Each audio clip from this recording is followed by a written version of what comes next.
नमस्कार बच्चों, स्वागत है एक बार फिर से आपका अपने इस ऑनलाइन प्लेटफॉर्म पर। अपन पढ़ रहे थे 12वीं क्लास की बायोलॉजी। इसमें से अपन वाष्पोत्सर्जन या जो ट्रांसपिरेशन वाला पार्ट है वो पढ़ रहे थे। ठीक है, ट्रांसपिरेशन में अपन ने ट्रांसपिरेशन स्टोमेटा जो मूवमेंट है उसकी जो मैकेनिज्म है वो पढ़ ली थी। लास्ट वीडियो में मैंने आपको बताया था कि अगली वीडियो में अपन पढ़ेंगे जो वाष्पोत्सर्जन है उस क्रिया को जो प्रभावित करने वाले कारक है वो पढ़ेंगे। तो अपन पढ़ेंगे फैक्टर अफेक्टिंग ट्रांसपिरेशन। आज अपन पढ़ेंगे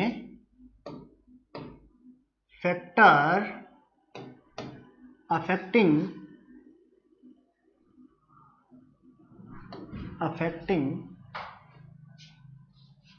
ट्रांसपिरेशन। फैक्टर अफेक्टिंग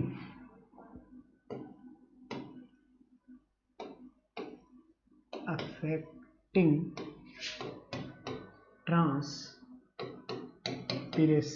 यानी वाष्पोत्सर्जन की क्रिया को प्रभावित करने वाले कारक। शुद्ध हिंदी में बोले तो वाष्पोत्सर्जन को प्रभावित करने वाले कारक।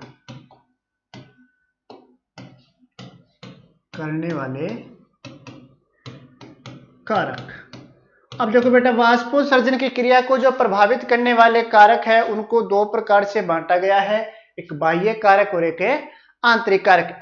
एक्सटर्नल फैक्टर और इंटरनल फैक्टर। 2-3 एक्सटर्नल फैक्टर और 2-3 इंटरनल फैक्टर और खत्म अपना ट्रांसपिरेशन। तो एक तो है दिया हुआ अपना एक्सटर्नल फैक्टर बाह्य कारक यानी पत्ती से जो बाहर कारक है वो, और एक दिया हुआ है इंटरनल फैक्टर आंतरिक कारक। यानी बाह्य कारक कौन कौन से वाष्पोत्सर्जन की क्रिया को प्रभावित करते हैं और आंतरिक कारक कौन कौन सी वाष्पोत्सर्जन की क्रिया को प्रभावित करते हैं, इसके बारे में अध्ययन करेंगे। तो चलिए स्टार्ट करते हैं एक्सटर्नल फैक्टर। ठीक है, आइए फिर कौन सा स्टार्ट करेंगे, एक्सटर्नल फैक्टर।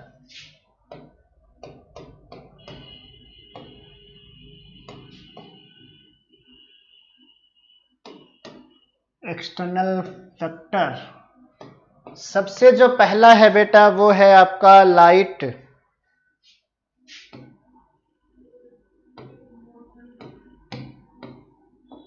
प्रकाश सबसे पहला कौन सा है, लाइट या प्रकाश।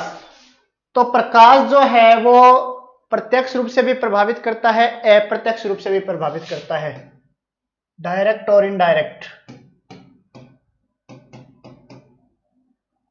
क्या करता है, डायरेक्ट रूप से प्रभावित भी करता है और इनडायरेक्ट रूप से भी प्रभावित करता है। देखो डायरेक्ट रूप से कैसे प्रभावित करता है और इनडायरेक्ट रूप से कैसे प्रभावित करता है। डायरेक्ट कैसे करता है, तो डायरेक्ट कैसे होगा बेटा, डायरेक्ट होगा आपका रंध्र खुलने व बंद करने को।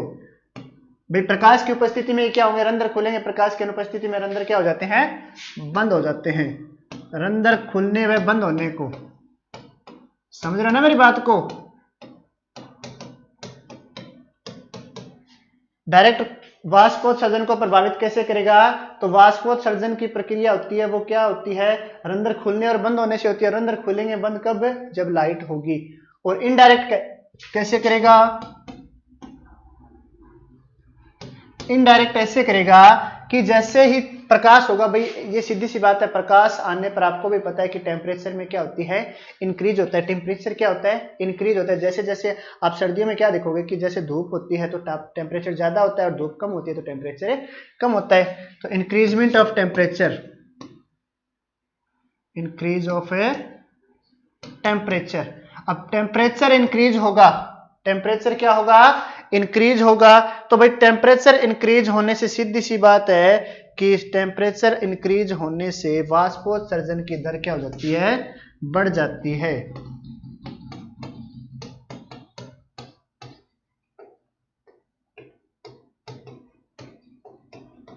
वाष्पोत्सर्जन की दर क्या हो जाती है, बढ़ जाती है। समझ रहे हो बात को। लाइट जो है, प्रकाश है, वो प्रत्यक्ष और अप्रत्यक्ष दोनों रूप से क्या करता है, प्रभावित करता है। किसको, वाष्पोत्सर्जन को। प्रत्यक्ष रूप से कैसे करता है, तो आपका आंसर होगा कि सर वाष्पोत्सर्जन का मतलब है रंध्र खोलना और बंद होना। अब रंध्र खुलने और बंद होने में किसकी भूमिका होती है? प्रकाश की भूमिका होती है, आपको पता है।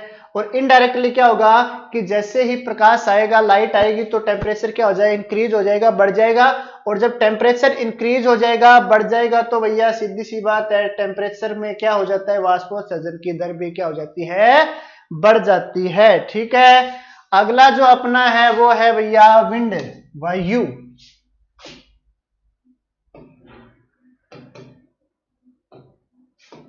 विंड, वायु।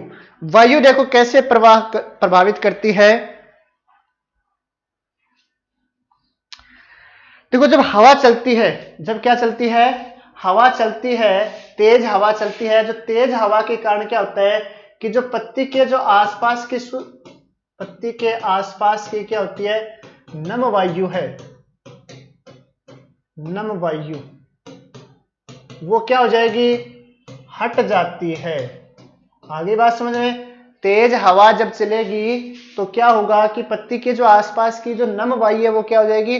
हट जाएगी, और उसके स्थान पर क्या आ जाएगी? शुष्क वायु आ जाएगी। क्या आ जाएगी? शुष्क वायु आ जाएगी। और शुष्क वायु आते ही टेम्परेचर बढ़ेगा, और टेम्परेचर बढ़ते ही क्या होगी? वाष्पोत्सर्जन होगा। इसका मतलब तेज हवा में वाष्पोत्सर्जन क्या होता है? ज्यादा होता है। तेज हवा में वाष्पोत्सर्जन क्या होगा? ज्यादा। क्यों? क्योंकि तेज हवा के कारण जो पत्ती के आसपास की जो नम वायु है वो तो हट जाएगी, और उसके स्थान पर क्या जाएगी? शुष्क वायु, और शुष्क वायु में वाष्पोत्सर्जन क्या होगा? ज्यादा होगा। तो ये होती है विंड किस प्रकार प्रभावित करती है वाष्पोत्सर्जन की मात्रा को। ठीक है, अगला है प्राप्य जल मृदा, अवेलेबल सॉइल वाटर।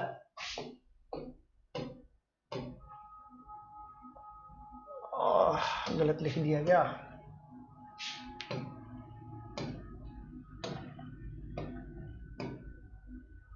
अवेलेबल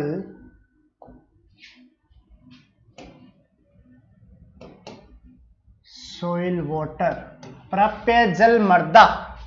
अब देखो बेटा, प्राप्य जल मृदा क्या होती है? यानी वह मृदा, या सॉरी प्राप्य मृदा जल, जल मृदा नहीं मृदा जल। प्राप्य मृदा जल क्या होता है? प्राप्य मृदा जल वह होता है जो जल है ना पौधे के लिए क्या होता है? प्रयोग में आ सकता है। क्योंकि कुछ पानी तो क्या होता है? ग्रेविटेशनल फोर्स के कारण नीचे चला जाता है, जमीन में बहुत नीचे, वहां तक तो जड़ें पहुंच नहीं पाती। तो जो सोइल वाटर कौन सा जो प्राप्य होता है उसको प्राप्त हो सकता है, जैसे कैपिलरी वाटर है, आपके फील्ड कैपेसिटी जो है, ठीक है ना, क्षेत्र क्षमता जो है, वो पानी क्या कर सकता है?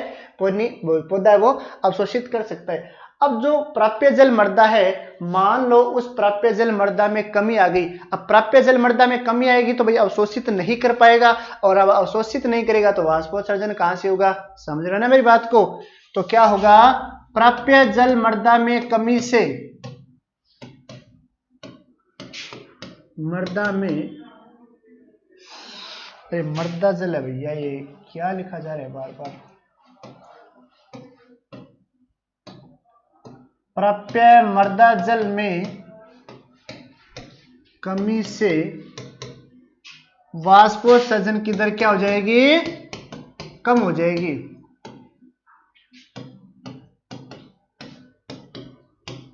ठीक है, वाष्पोत्सर्जन की दर कब हो जाएगी? प्राप्य मृदा जल में क्या हो जाने से? कमी होने से। आगे बात समझ में? अगला है तापमान। बेटा अपना कौन सा है? अगला टेम्परेचर है, तापमान है। तो भाई सीधी सी बात है, टेम्परेचर में जब वृद्धि होगी, टेम्परेचर में जब वृद्धि होगी तो वाष्पोत्सर्जन की दर क्या हो जाएगी? बढ़ जाएगी, क्योंकि आर्द्रता क्या हो जाती है? कम हो जाती है। तो सीधी सी बात है, टेम्परेचर क्या है? वाष्पोत्सर्जन की दर के समानुपाती है। ठीक है, टेम्परेचर बढ़ेगा तो वाष्पोत्सर्जन की दर भी क्या हो जाएगी? बढ़ती जाएगी। ये था बेटा एक्सटर्नल फैक्टर। क्या थे ये? External factor. अब अपन बात करेंगे इंटरनल फैक्टर की। इंटरनल फैक्टर,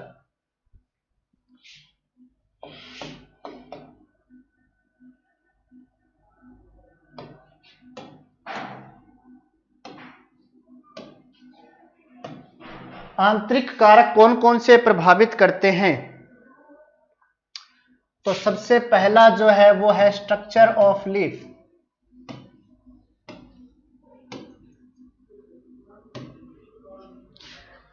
अब देखो, जैसे जीरोफिटिक प्लांट है, कौन से प्लांट है?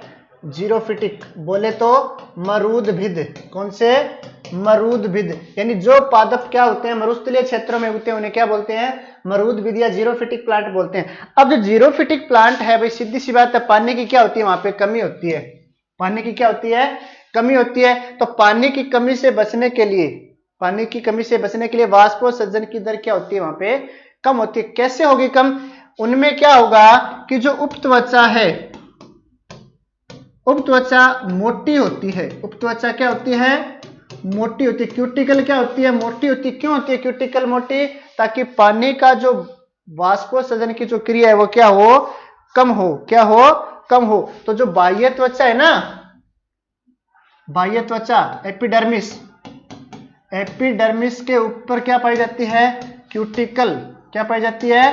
क्यूटिकल। और वो क्यूटिकल जो होती है वो काफी क्या होती है? मोटी होती है। और मोटी क्यों होती है? मोटी इसलिए होती है ताकि जो जल की हानि है वो कम से कम हो जाए। एक नंबर बात। दूसरा क्या होगा, इसमें जो रंध्र है ना वो क्या होते हैं? धसे होते हैं। रंध्र पत्ती में क्या होते हैं? धसे होते हैं, जिसे बोलते हैं संकन स्टोमेटा। क्या बोलते हैं उसको? Sunken stomata. क्या बोलते हैं बेटा? संकन स्टोमेटा बोलते हैं। रंध्र क्या होते हैं? धसे हुए होते हैं। किसमें होते हैं धसे हुए? पत्तियों में। कौन सी पत्तियों में? जो पत्तियां मरुस्थलीय पादपों में पाई जाती है, मरुस्थलीय क्षेत्रों में पाई जाती है। तो ये क्या होती है? Structure of leaf. और क्या प्रभावित करता है? यानी किसी पत्ती के ऊपर रंध्रों की संख्या भी क्या करती है? प्रभावित करती है। रंध्रों की संख्या भी क्या करती है? प्रभावित करती है। मान लो भी रंध्रों की संख्या ज्यादा है तो वाष्पोत्सर्जन भी क्या होगा? ज्यादा होगा। लेकिन अगर वाष्पोत्सर्जन की दर कम करनी है तो रंध्रों की संख्या क्या हो जाएगी? कम हो जाएगी। तो स्ट्रक्चर ऑफ लीफ क्या कहता है?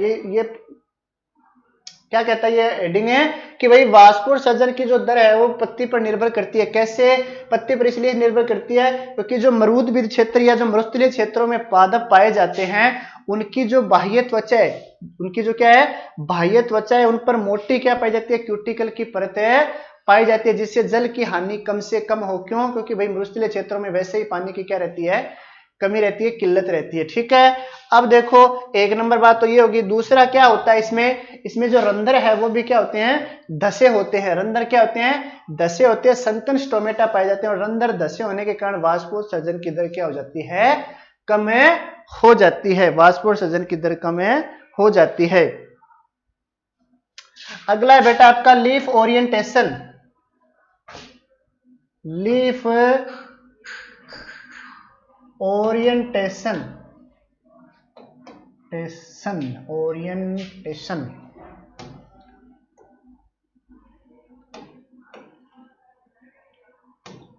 ओरिएंटेशन, लीफ ओरिएंटेशन क्या कहता है? पत्ती का दिक् विन्यास,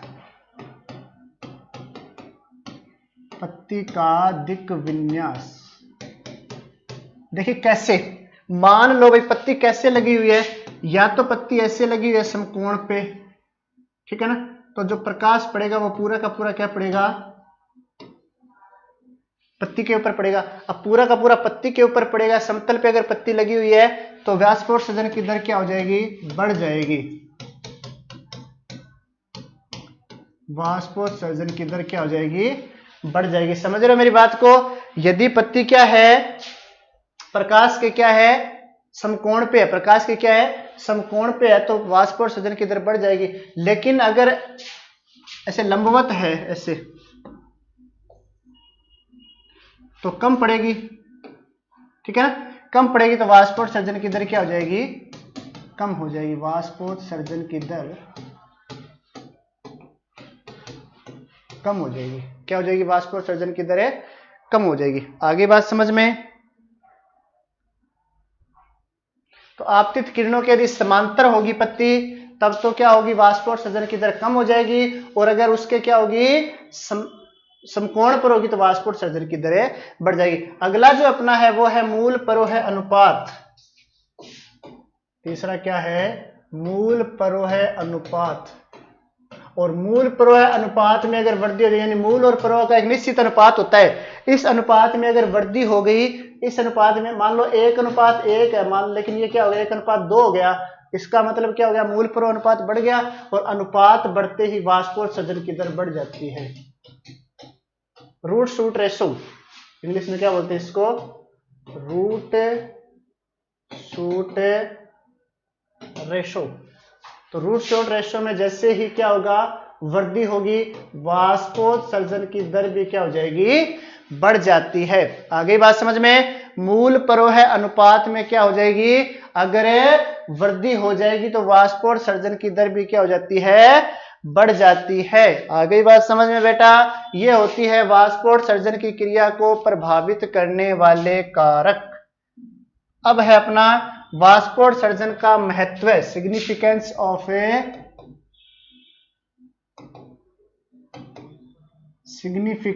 of transpiration. Significance of transpiration, वाष्पोत्सर्जन का महत्व। देखो एक वैज्ञानिक आया था कर्टिस,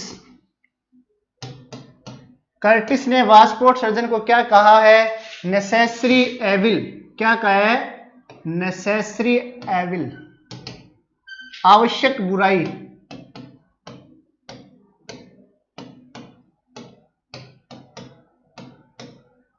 आवश्यक बुराई क्यों कहा है, क्योंकि जो ट्रांसपिरेशन है इसके कुछ डिसएडवांटेज भी है और एडवांटेजेस भी है। डिसएडवांटेज भी है इसके और कुछ एडवांटेज भी है।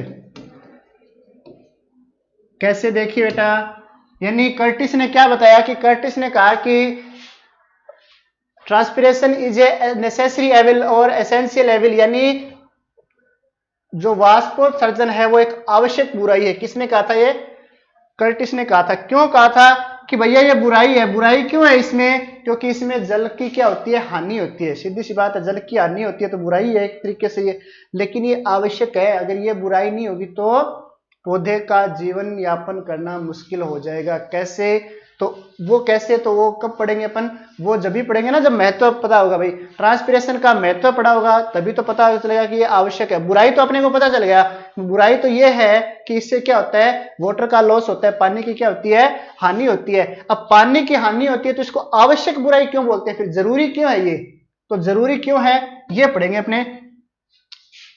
कर्टिस ने क्या कहा था, नेसेसरी एविल, याद रख लेना ये, ठीक है ना।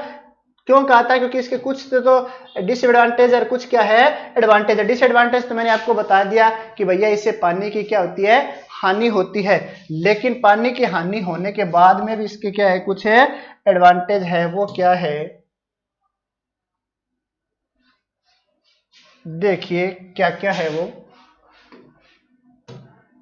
नंबर 1, करें स्टार्ट। अब जो रसारोहण है, आपने पढ़ा होगा रसारोहण, तो आपने क्या पढ़ा कि रसारोहण, वाष्पोत्सर्जन की दर जब बढ़ती है तो रसारोहण की दर भी बढ़ जाती है। यानी पानी को जब खींचा जाता है ऊपर की ओर, वो किसके कारण खींचा जाता है, जब क्या होता है ऊपरी सिराओं में पानी की कमी होती है तो एक तनाव उत्पन्न होता है, और उस तनाव के कारण ही क्या किया जाता है, वाष्पोत्सर्जन की दर के कारण ही रसारोहण होता है। तो रसारोहण जो है वो कब होता है, जब वाष्पोत्सर्जन की क्रिया होती है। मान लो अगर वाष्पोत्सर्जन नहीं होगा तो रसारोहण नहीं होगा, ऊपरी जो भाग है उनमें पानी या जो खनिज लवण है वो नहीं पहुंचेंगे। तो रसारोहण की क्रिया कब होती है, जब वाष्पोत्सर्जन की क्रिया होती है। आ गई बात समझ में। तो रसारोहण की क्रिया के लिए वाष्पोत्सर्जन की क्रिया क्या होती है, आवश्यक होती है। दूसरा, खनिज लवणों का, जल व खनिज लवणों का अवशोषण। रसारोहण तो क्या है, मूल से लेकर ऊपरी भाग तक पहुंचाना, लेकिन जल और खनिज लवणों का अवशोषण भी करना होता है ना मृदा से। जल व खनिज लवणों का अवशोषण वो कैसे होगा, वो ऐसे होगा कि जब वाष्पोत्सर्जन की दर बढ़ेगी तो खनिज लवण भी क्या होंगे, पानी के साथ अवशोषित हो जाते हैं। पानी के साथ क्या हो जाएंगे, खनिज लवण भी अवशोषित हो जाती है, ठीक है ना। मान लो वाष्पोत्सर्जन नहीं होगा तो पानी अतिरिक्त हो जाएगा, पानी क्या हो जाएगा, अतिरिक्त हो जाएगा। तो इस अतिरिक्त जल का निकास भी होता है, अतिरिक्त जल का निकास। यानी अगर मान लो पौधे में अगर अतिरिक्त जल आ गया तो वो किसके द्वारा कमी होगी, वो अतिरिक्त जल वाष्पोत्सर्जन की क्रिया द्वारा। चौथा, ये कूलिंग सिस्टम भी करता है। क्या करता है ये? कूलिंग सिस्टम, यानी ये क्या करता है? पत्ती के तापमान को कम करता है, पत्ती के तापमान को कम करता है। समझ रहे हो मेरी बात को? ये क्या करता है? पत्ती के तापमान को कम करता है। ये होता है सिग्निफिकेंस ऑफ ट्रांसपिरेशन। ठीक है, चलिए यहीं तक पढ़ेंगे इस चैप्टर, इस टॉपिक को। आगे स्टार्ट करते हैं बिंदुस्त्राव या गटेशन। गटेशन, बिंदुस्त्राव।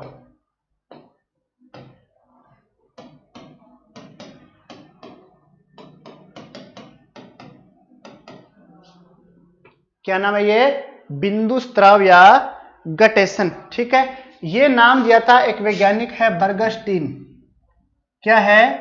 बर्गस्टीन नामक वैज्ञानिक ने दिया था। बर्जरस्टीन भी लिखा हुआ मिल सकता है आपको, बर्गस्टीन भी लिखा हुआ मिल सकता है।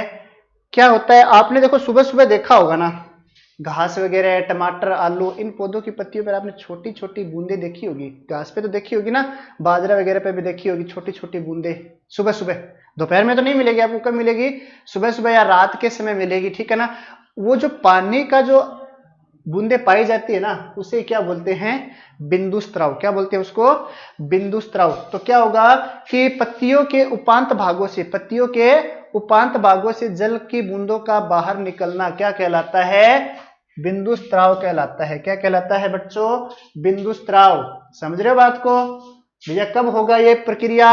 ये प्रक्रिया होती है जो नाइट होती है या फिर अर्ली मॉर्निंग में होती है, या तो नाइट में होगी। क्यों होती क्यों है ये प्रोसेस? पहले तो ये समझने की कोशिश करो कि जब रसारोहण तो ज्यादा हो रहा है, जब क्या हो रहा है? रसारोहण तो क्या हो रहा है? ज्यादा हो रहा है, लेकिन वाष्पोत्सर्जन की दर हो नहीं रही। रात को वाष्पोत्सर्जन तो होता नहीं, लेकिन रसारोहण तो होता ही है। थोड़ी बहुत मात्रा में रसारोहण हो रहा है, लेकिन वाष्पोत्सर्जन नहीं हो रहा। तो पौधे में क्या होती है? पानी की मात्रा बढ़ जाती है। तो वो पौधे में पानी की जो मात्रा है वो क्या होगी? जो पत्तियां होती है उसके जो उपांत होते हैं, टर्मिनल होते हैं, उन भागों से निकल करके आती है, बाहर आ जाती है उनकी मात्रा। उसे क्या बोलते हैं? गटेशन या बिंदुस्त्राव कहा जाता है। उसे क्या बोला जाता है? गटेशन या बिंदुस्त्राव कहा जाता है। ठीक है ना। अब देखो एक याद रखना, यहां क्षतिग्रस्त भागों से होगी ये, क्षतिग्रस्त भागों से। क्या डेफिनेशन हो जाएगी इसकी? पत्तियों के क्षतिग्रस्त भागों से। अब इसको मैं बताऊंगा क्षतिग्रस्त क्यों लिखा है भाई मैंने, कोई मतलब थोड़ी इसका, तो मतलब है इसका, पत्तियों के क्षतिग्रस्त भागों से जल का बूंदों के रूप में बाहर आना क्या कहलाता है? गटेशन या बिंदुस्त्राव कहलाता है। नाम किसने दिया था? बर्गस्टीन ने दिया था। जैसे टमाटर हो गया, आलू हो गया, ब्रायोफिलम हो गया, इन पौधों में आपको क्या मिल सकता है? गटेशन। या घास हो गई, इन पौधों में आपको क्या देखने को मिल सकता है? गटेशन देखने को मिल सकता है। क्या बोल सकते हैं इसको आप? गटेशन। ठीक है ना। अब देखो कैसे होता है गटेशन। जो पत्तियां होती है, पत्तियां,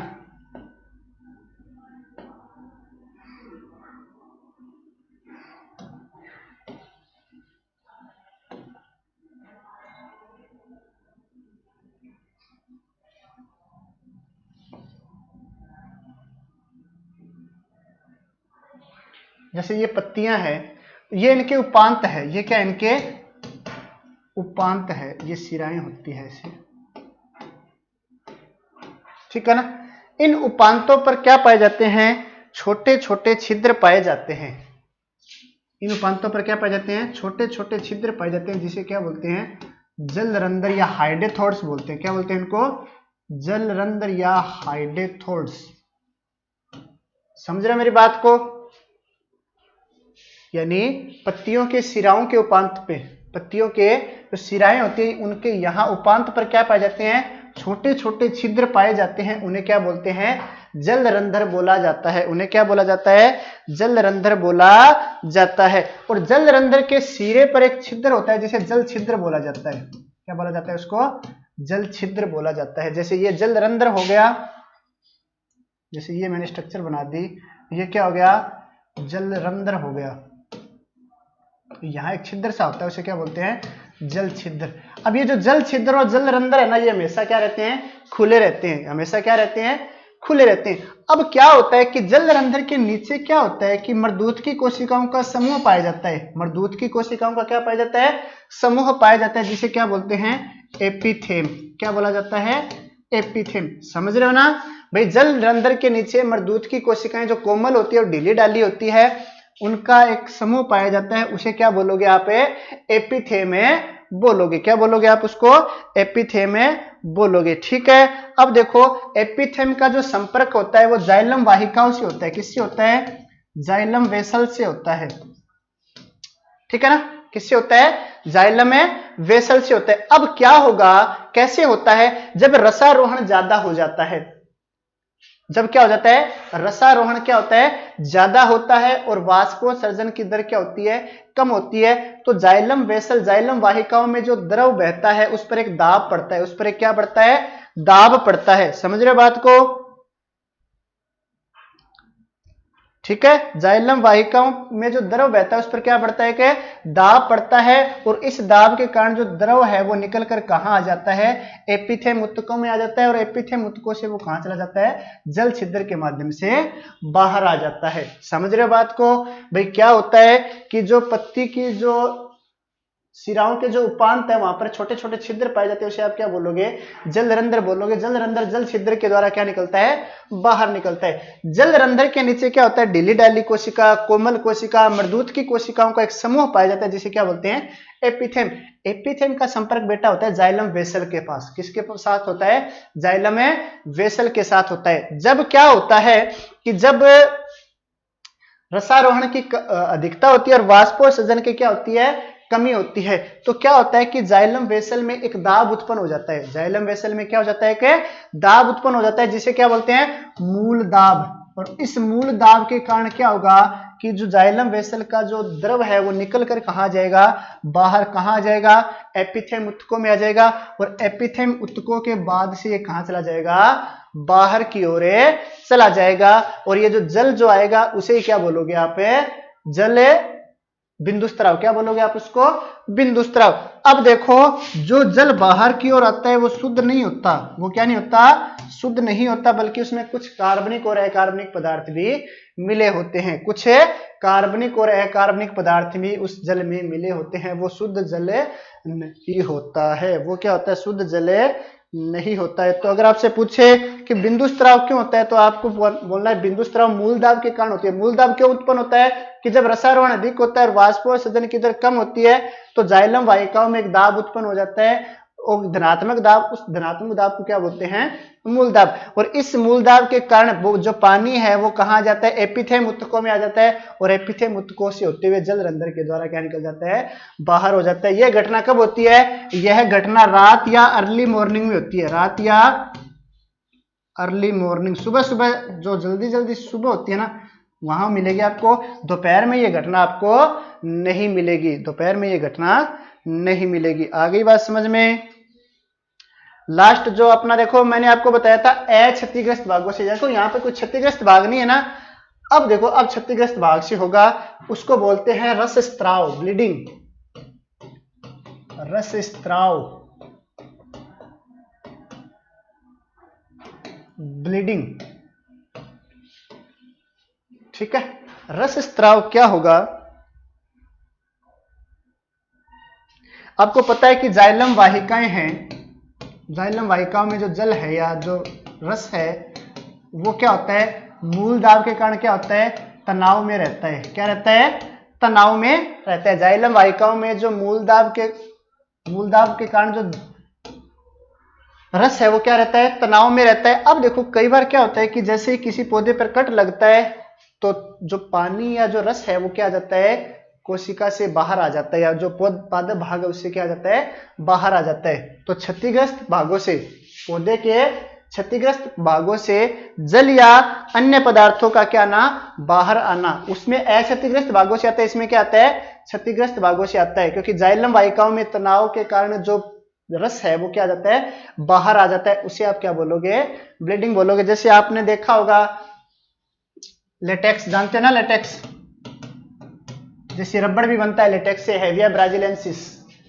हेविया ब्राजिलियंसिस पौधा है ना ये, हेविया ब्राजीलियंसिस। इस पौधे से क्या बनता है? रबड़ बनता है। तो क्या करते हैं इसमें चीरा लगाते हैं। चीरा लगाते ही क्या होते हैं? जाइलम वाहिकाएं क्षतिग्रस्त होगी और जाइलम वाहिकाओं में पहले से जो मूलदाब के कारण जो रस है वो क्या है? तनाव में है। अब कोई भी चीज मान लो, अपने नहीं देखा होगा क्या कि भाई पाइप चल रहा है, अपना पाइप स्पीड से चल रहा है, पानी है ना, पाइप में पानी क्या चल रहा है? बहुत स्पीड से चल रहा है। और उसमें अपन छोटा सा भी अगर छिद्र कर देते हैं ना तो पानी की लंबी सी धारा, ऊंची सी एक धारा बहती है। समझ रहे हो ना मेरी बात को? क्यों? क्योंकि उसमें पानी क्या बह रहा है? प्रेशर से बह रहा है, उसमें एक दाब उत्पन्न हो गया। उसी प्रकार इसमें भी एक दाब उत्पन्न हो जाता है, जिसके कारण ये जो द्रव है वो तनाव में रहता है। और तनाव में रहने के कारण जैसे इसमें कोई कट लगता है तो जो रस है वो कहा जाता है? बाहर आ जाता है। इसे क्या बोलते हैं? रस स्त्राव बोलते हैं। तो लेटेक्स जो है, लेटेक्स वो एक रस स्त्राव से ही निकलता है। लेटेक्स क्या निकलता है? रस स्त्राव से ही निकलता है। तो बच्चों ये हो गया आपका चैप्टर कंप्लीट। चैप्टर नंबर 8 था क्या? ये 7, सॉरी 7, ये कंप्लीट हो गया आपका वाष्पोत्सर्जन। ठीक है, अगले वीडियो में अपन 8वें चैप्टर के बारे में पढ़ेंगे। इसमें कोई दिक्कत हो तो बताना आप। ठीक है, धन्यवाद तब तक के लिए।